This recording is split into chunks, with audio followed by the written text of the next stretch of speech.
The symbol is all-encompassing. The enormous and the tiny, the within and the without.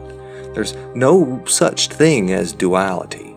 We're all connected. There's only one. But this duality is found within the whole. Everything is connected at the quantum level.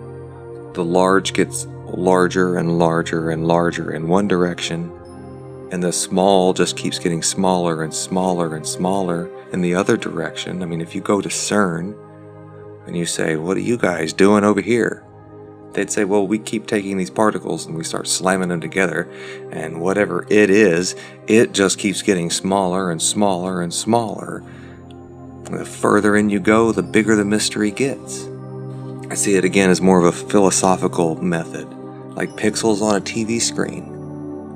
You recognize different shapes as people or other objects, but the TV set, it doesn't give you any more information than you need to hear and see its message. The further in you go, if you zoom in far enough, you realize that it's all just made of light. Just like the quantum theory explains our reality. The further in you go, the bigger it gets. And soon it becomes all energy or light. And again, like I said, you go to NASA and you ask these guys what they're doing. They're like, well, we're zooming out and we're trying to see how big it can get or how far away we can get. And just as soon as you think you've figured out the size of the universe, you discover these multiverse. It's like the further you zoom out, the bigger it gets, whatever it is. I think it is infinite in both directions. And I think shamans have known this all along, and the scientists are slowly coming around to this. This interconnected web of life that flows through the entire universe. If we are alive, then it is, if we are connected, and we are. So that is the everything that I would give the attributes of all-knowing, all-powerful, omnipresent.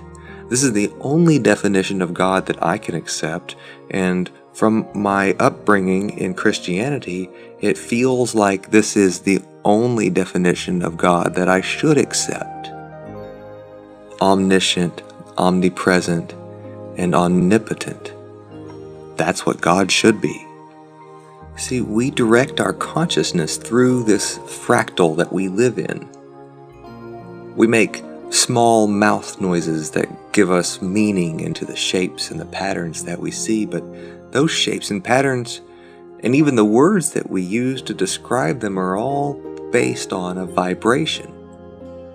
Whether they're vibrating particles that we see with our eyes, or vibrating sound waves that we hear with our ears and interpret, everything is connected. Everything. The only thing that separates us from one another, seemingly, is consciousness, unless that isn't separate either. So, when you think of it this way, we are it.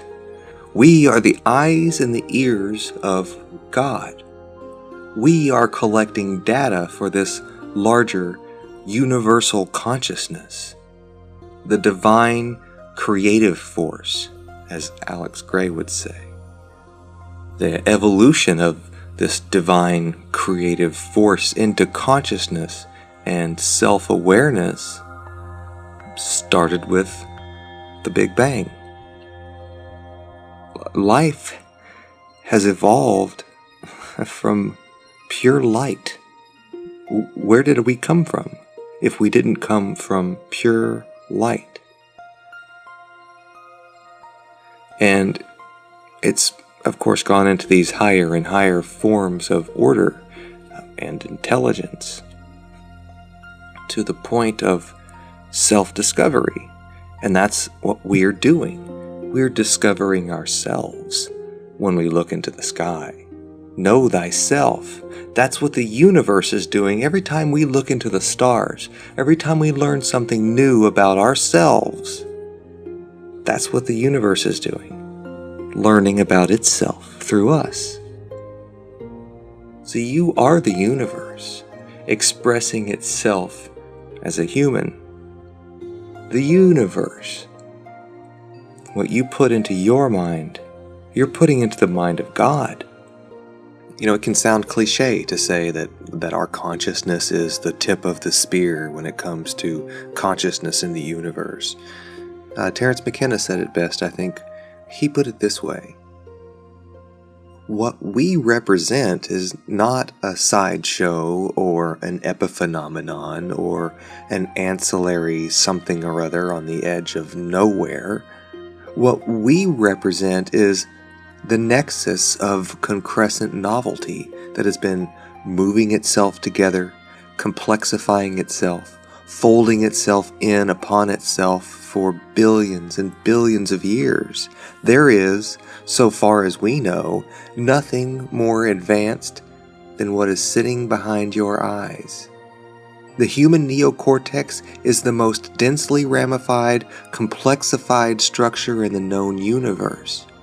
We are the cutting edge of organismic transformation of matter in the cosmos.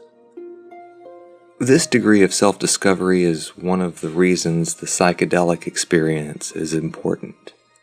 Another reason is it allows the shaman to break through the barriers of culture and society and take a peek behind the curtain as we map the uncharted territories of our consciousness. This uncharted territory of our consciousness was something of profound importance to our ancestors. Today, this territory is marked throughout with no trespassing signs, as these states of consciousness have become off limits.